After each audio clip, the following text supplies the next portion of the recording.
channel, and for today's video I am actually going to show you guys how I self-tan. I do have 3 types of self-tanners that I actually like to use. My main one that I like to use is actually Bondi Sands. I usually use the 2-hour express. I think it has like 1, 2, and 3-hour expresses depending on how dark you want your tan. But this one is an 8-hour express, and it is the ultra dark one. The one that I usually use is usually dark, and that's the one that has the express tanner. They all have different undertones. This brand in particular has a brown undertone, and it smells like coconuts, and I really love that a lot. The other one that I use is the Loving Tan, the one and only Loving Tan. This was my first self tanner, like this kind of mousse tanner. They're all mousse tanners, by the way. This one in particular was my very first one that I started using, and it is a 2-hour express in the dark range. There's like a light, medium, and then an ultra dark. They all are like that, by the way. But this one, this undertone in particular, they say it's a olive undertone, like a brown. You're gonna come out looking like you have been tanning for quite a while, like how this one says. I mean, this one is true to what it says.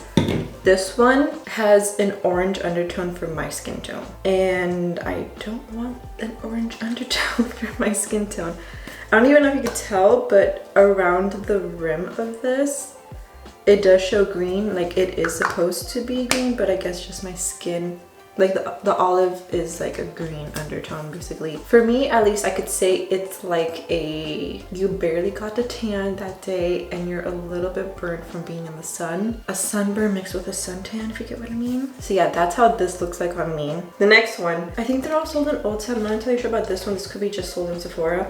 But the next one is a Saint Tropez one, and this is the Hour Express Tan. It says Hour Express Tan, but you could do literally like 1 to 3 hours depending on how dark you want to be or light you want to be. This one gives you an actual olive undertone, and it does come out green, by the way. So it looks kind of scary when you're putting it on. This one, I would say, is the most natural of them all, and the most, or at least the least showing of them all, if that makes any sense. When you're putting it on, this one definitely does not show as much as the other 2 right here would. These will show brown on your skin, and then this one is like very, very faint. If it's like your first time trying out self tanners, I'll definitely recommend this one for a beginner. If you're too nervous to go dark, this one's the one. This one's the one. Even though it says 3 hours is dark one, you'll be fine. You'll be fine. For today, we're gonna go ahead and try this one out. This is gonna be my first time trying this one out because it is an 8-hour tan, and I'm usually doing like 2 hours or 3-hour ones. And this is the ultra dark one. Usually I get darks, but I wanted to try out the ultra dark one. Before you self-tan, I will say you have to actually prep your skin. So what I already did in the shower is I already exfoliated and shaped my legs and armpits. The next thing though is I would say put on some lotion. I need to do this right now. I'm gonna do this on camera. But I would say put on some lotion on your elbows, your knees, all your arms, and your feet and ankles. Just so it won't get too dark there. I'm telling you guys an experience. It does get very, very dark here because like obviously it bends the most right there. So you don't want that to look kind of like dark. I'm gonna go ahead and put the lotion on right now. Okay, so I shall be right back. Okay, so I am wearing a bikini mainly because I usually do this naked, but for the sake of the video, I'm gonna be wearing a bikini. I'm gonna go ahead and show you how I do my self tanner, and literally the back is the hardest part to do. I am using a mitt from Bondi Sands, but I know from Loving Tan they do have like an extension kind of handle so you could do your back. It does help, but it's not like this kind of soft material like SpongeBob. It's like that kind of sponge basically. For the face though, I did forget to say the face you should put on lotion as well. So yeah, let's go ahead and start. I'm kind of nervous about this one, I'm not gonna lie, because I've never done a ultra dark one. For people who don't self tan and have never seen somebody self tan with a mousse kind, this is how it looks like. And it does look scary putting it on, just letting you know that, but it comes off. So that's how it looks like. I do like 3 or 4 pumps, so this is how it looks like without it falling. Oh, let me do like a before. So this is before. Look very, very white because I haven't been in the sun, except for my hands. I have a Apple Watch tan from work. This is all you do really. I do my hands last. All you do is just rub it in, make sure you get every single crevice. When I first started doing this, I literally forgot to do this part, and it didn't look cute whatsoever. Also, yeah, I'm sorry, look at the, oh yeah, that's not gonna, can you see that? Can you see that watch tan right there?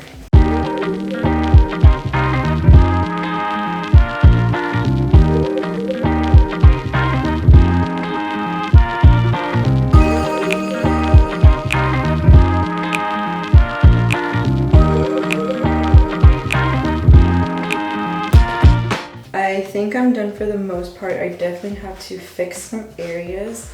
It's not going to be patchy or like streaky. I want it to be as smooth as possible and clean as possible. So I'll come back to you guys when I finish. Okay, so I did my whole body already. I still have to do my hands. I did my feet already. I will say I think I made a mistake right here.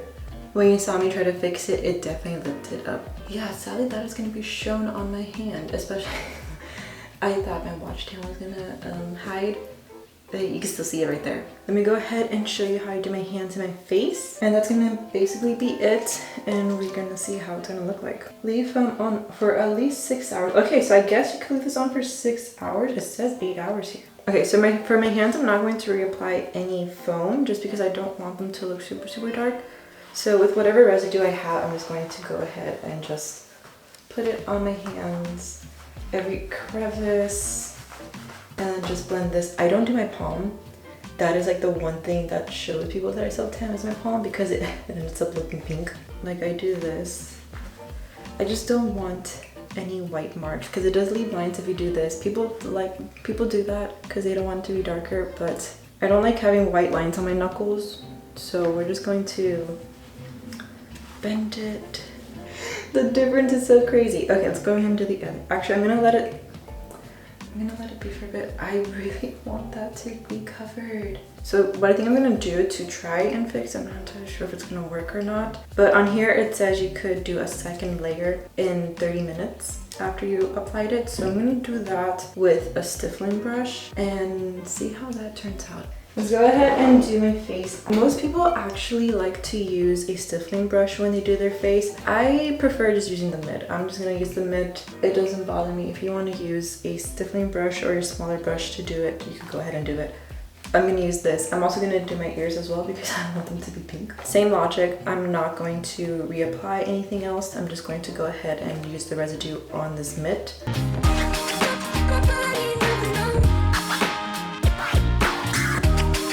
My hair looks insanely crazy right now. I think I got everything. Not entirely sure. Definitely makes my teeth look whiter.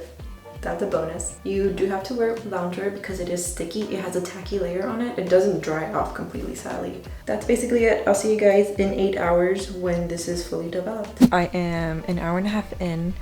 I just want to come in here to show you my layout on how it is when I am self-tanning. I have to be on a towel. I have white sheets, as you can tell, and let me just tell you, did I show you? Look it. I don't think you could tell. I got some self-tanner on it already. I don't even know. I was being careful, and it still got it on my white sheets that I just washed. And I'm definitely looking a lot browner. I try my best to cover it half an hour in. This side is a little bit better. Yeah. This side is definitely a little bit better. Okay, I don't think I'm gonna do any other like follow-ups. I think I'm just gonna show you guys how I look like after I'm self-tanned. Okay, I'm actually going to head into the shower now. It's been 6 hours. I did wash out my face within the 4th hour as well as my hands. This is how I look. My legs, they look normal. Well, they look brown actually. They look pretty damn brown. But my hands are definitely looking a little bit dirty. So yeah, I'm gonna go in the shower and I shall show you how it looks like afterwards. Okay, I just got out of the shower. I am seeing myself look a little tiny bit on the burnt side, especially my hands. I do color correction on this, so usually my original filter looks a little bit on the pinkish side, so it probably looks a little bit worse than how it actually is. I'm just gonna take out the filter very quickly to show you guys how it's looking like right now. So yeah, this is how it looks like at the moment. This is like my palm. The thing is, I don't know because this is the first time I use an 8-hour one, so I don't know if I still have to wait a little bit for it to fully process. I kind of hope so because this is a little bit orange for me. Yeah, so I'll update you guys tomorrow on how it's looking like. Basically a full entire day of it being processed. Right now it's looking like a sunburnt kind of tan, so if you like the sunburnt kind of tan, you'll probably like this. I want a kind of bronzy one that's more olive, so let's hope that looks good tomorrow. Okay, here's 24 hours later. God, no, it's not even 24 hours later. It's like 16 hours later. This is how we are looking like. In this lighting, yes, it does look a bit orange. I think it is how my skin is, because my skin is on the pinkier side, and I guess it just lifted up to this color. I'm not that mad about it, but definitely my hands look a bit more on the orange side. Let me show you my legs. This is how my legs look like. They do look tan. I definitely do look tan. So this is how my stomach looks. Yeah, it's looking a bit orange. Like, it looks brown, but there's a slight orangey undertone. If you want a reference on like how dark I got, I use the Fenty concealers, and I was the shade 190, and now for my under eyes I use the shade 210, and then like for over here around the perimeter of my face I use the shade 240, and I think 240 is like more of the actual shade of my neck. I will still use it. I'm not that mad about it. I'm definitely like, I was more thinking it was going to be on the brown side, but yeah, that is basically it. This is how we are looking like. I don't think it changed at all. Maybe it's just slightly darker, but yeah, that's how we're looking like right now. Will I use it again? Yes, mainly to just finish it. I do really like the Bondi Sands 2 Hour Express more than this one, because that one actually gives me a brown tan. If you were thinking into self-tanning and you were looking into getting this one and you're my undertone, hopefully this helped you out a little bit. But that's gonna be in this video. I hope you liked it. If you did, go ahead and give it a thumbs up, and if you like my videos, go ahead and subscribe down below, and then turn on those post notifications so you know when to upload, and I'll see you guys on the next one. Damn, my hand.